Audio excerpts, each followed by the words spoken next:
दोस्तों और भक्तों, अपने वृतांत जीवन गाथा श्री गुरु गोबिंद सिंह साहब पातशाही 10वीं के श्रृंखला के अंतर्गत पिछले 15 वृतांतों में हमने आपको गुरु जी के जीवन के बारे में बताया। यह भी बताया कि गुरु जी का जीवन किस तरह स्ट्रगल्स से परिपूर्ण था। आज हम अपनी अगली कड़ी में शाही सेना से युद्ध के बारे में आपके सामने वृतांत रखते हैं। इस तरह मार खाकर अपनी हार हुई देखकर पहाड़ी राजाएं, दोनों राजा बलियाचंद और आलमचंद जब भाग जाते हैं तो वो अन्य पहाड़ी राजाओं से विचार विमर्श करके अपना एक वरकाल दिल्ली के सूबे के पास भेजकर शाही मदद मांगने की गुहार करते हैं। सूबा दिल्ली ने सारे हालात लिखकर बादशाह को दक्षिण में भेज दिया तथा राजाओं को कहा कि बादशाह का हुक्म आने पर तुम्हारी सहायता के लिए शाही सेना भेज दी जाएगी। इसके पश्चात पहाड़ी राजाओं ने औरंगज़ेब से सहायता मांगी। जब औरंगज़ेब की ओर से पहाड़ी राजाओं की सहायता के लिए शाही फ़ौज भेजने की स्वीकृति सूबा दिल्ली को आ गई, तब उसने पहाड़ियों से फ़ौज का खर्च लेना करके दीना बेग तथा पैंदे खां को 5-5 हज़ार सेना देकर भीमचंद की सहायता के लिए भेज दिया। शाही सेना को पहाड़ी राजे आगे आकर रोपड़ के स्थान पर मिलते हैं। शाही सेना की अगुवाई करके राजे जब कीर्तपुर के नज़दीक पहुंचते हैं तो गुप्तचर से इसकी सूचना सुनकर गुरुजी शीघ्र ही रणजीत नगारा बजाकर अपने शूरवीरों के साथ शाही सेना को आगे जाकर रोक लेते हैं। आमने सामने होकर तलवारों, नेज़ों, बंदूकों से भयानक युद्ध होता है। कई योद्धे मौत के घाट उतार दिए जाते हैं और धरती खून से लथपथ हो जाती है। इस समय पैंदे खां ने अपने घोड़े को आगे करके गुरुजी से युद्ध करने के लिए ललकारा। गुरुजी ने कहा, तुमने हमें युद्ध के लिए ललकारा है, इसलिए पहला वार तुम करो। यह बात सुनकर पैंदे खां ने बड़े गुस्से में एक बाण गुरुजी की तरफ छोड़ा, परंतु तीर गुरुजी के कान को छूकर आगे निकल गया। फिर गुरुजी ने कहा, एक बार फिर आप मुझ पर हमला करो, तेरे मन में भ्रम न रह जाए। जब दूसरा बाण पैंदे खां ने फिर गुस्से में खींचकर गुरुजी के माथे में मारा तो वह भी आप जी के दुमाले से छूकर आगे निकल गया। अब पैंदे खां की मौत सिंहों की जीत होती है। जब पैंदे खां के दोनों वार खाली चले जाते हैं तो फिर गुरुजी ने उसकी कर्ण पट्टी में खींचकर बाण मारा, जिससे पैंदे खां घोड़े के ऊपर से पलटकर सीधे धरती पर गिर पड़ता है तथा गुरुजी ने तलवार से उसका सिर काट दिया। उधर दीना बेग घायल होकर पीछे भाग गया। सेनापतियों की यह दशा देखकर शाही सेना तथा पहाड़िए मैदान छोड़कर भाग गए। इसके पश्चात खालसा जी अपने शहीदों का संस्कार करके तथा घायलों की मरहम पट्टी कर और खुशी के जयकारे लगाते हुए आनंदपुर वापस आ जाते हैं और कड़ा प्रसाद की खुली देग बटती है। इसके पश्चात बाई धार के राजाओं की आनंदपुर पर चढ़ाई शुरू होती है। जब बुरी तरह से हार कर राजा भीमचंद ने सारे राजाओं को बुलाकर आनंदपुर के ऊपर चढ़ाई कर दी। गुज्जरों का अगुआ जमतुला भागू भी अपने साथ गुज्जरों की फौज लेकर पहाड़ियों से मिलकर पैदल सेना का मोहरी बन जाता है। जब इस चढ़ाई की खबर गुप्तचर ने गुरुजी को दी तो आप जी ने शेर सिंह तथा नाहर सिंह को 500 सिंहों का जत्था देकर लोहगढ़ किले के ऊपर मझैल सिंहों को दुश्मन का मुकाबला करने के लिए भेज दिया। बाद में उदय सिंह इत्यादि अन्य योद्धाओं को शहर के चारों ओर सावधानी रखने के लिए तैनात कर दिया। पहाड़ी फौजें मारो मार करती तथा नगारे बजाती हुई जब सामने आ गई तो दोनों तरफ से बंदूकें अस्त्र शस्त्र चलने लगे। धरती लाशों से और खून से लथपथ हो गई। दोनों तरफ से योद्धे बड़े जोश में मार काट करने लगे। एक तरफ होकर गुरुजी भी अपने अमोघ बाणों की वर्षा करके शत्रु दल को मौत के घाट उतारते रहे। अपनी सेना की दशा देखकर राजा भीमचंद और हरिचंद हंडूरिया केसरीचंद जसवालिया ने खालसा दल को घेरा डाल दिया तथा जमतुला भाव ने पैदल फौज से सिंहों के ऊपर हमला शुरू कर दिया। सिंह भी बहुत डटकर अस्त्र शस्त्र चलाने लगे। साहिबजादा अजीत सिंह भी खालसा दल के साथ मिलकर बैरियों की मारकाट में लग गए। युद्ध भूमि योद्धाओं की गर्ज से सारा आसमान गूंज रहा था। योद्धे टुकड़े टुकड़े होकर धरती के ऊपर गिरते दिखाई दिए।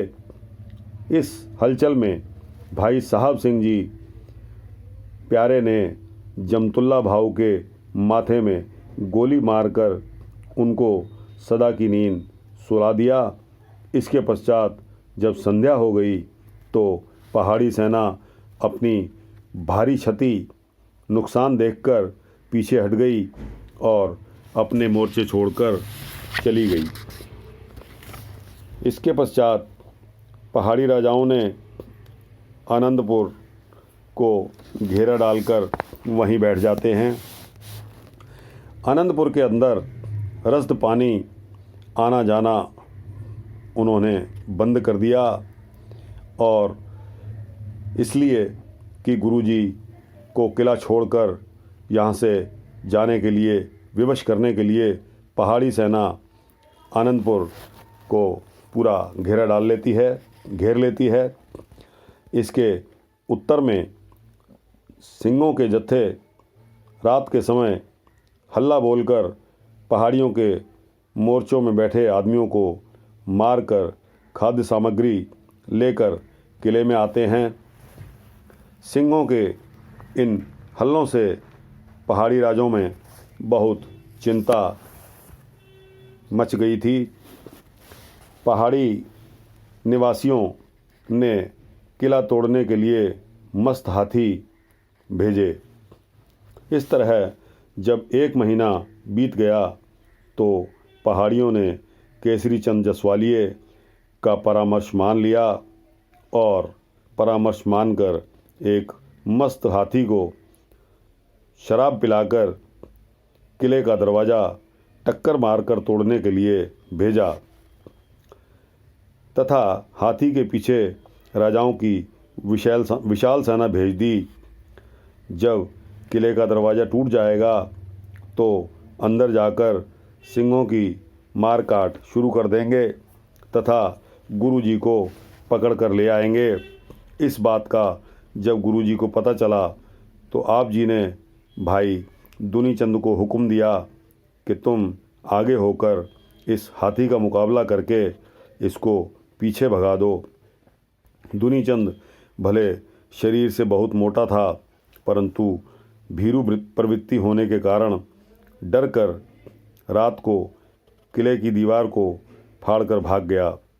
दुनीचंद का इस तरह दौड़ जाना सुनकर गुरुजी ने भाई विचित्र सिंह को हाथी से टक्कर लेने की आज्ञा दी।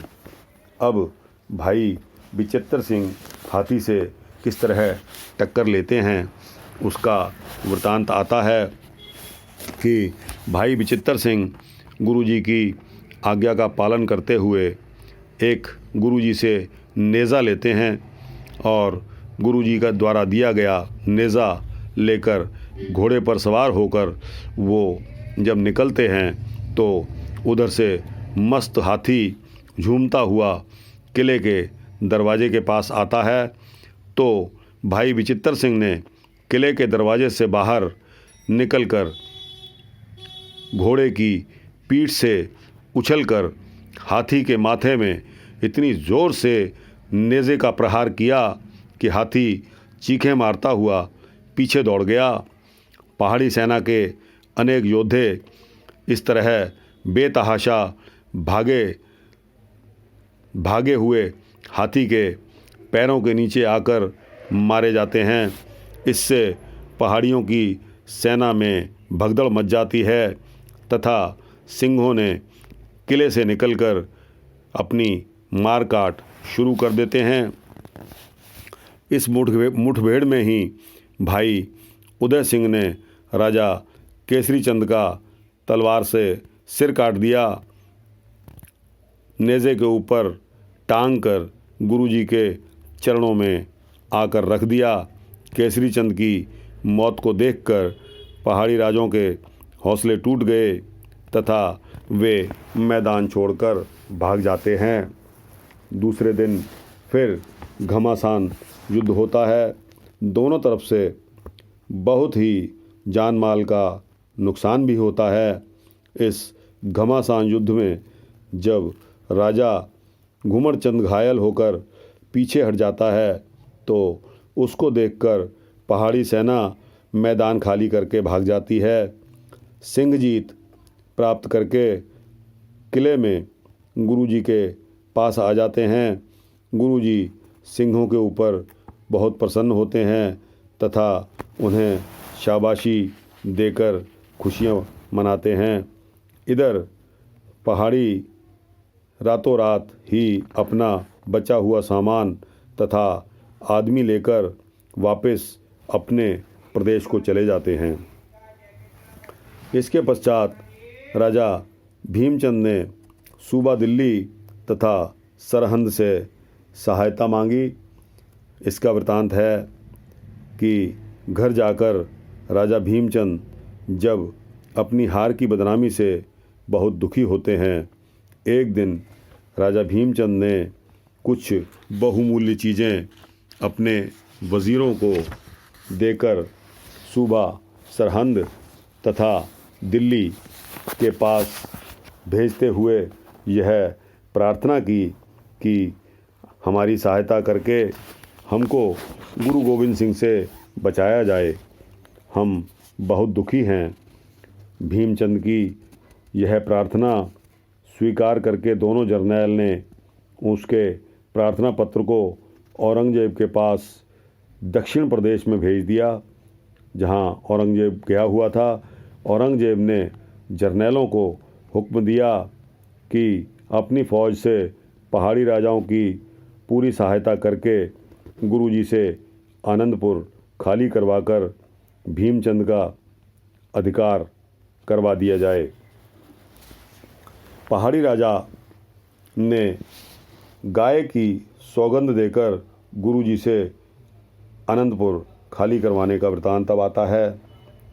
पहाड़ी राजाओं पर विजय प्राप्त करके आनंदपुर में गुरुजी देश प्रदेश से आई संगत को अपने उपदेश के द्वारा निहाल कर रहे थे, उधर पहाड़ी राजे गुरुजी से आनंदपुर छुड़वाने की योजना बना रहे थे।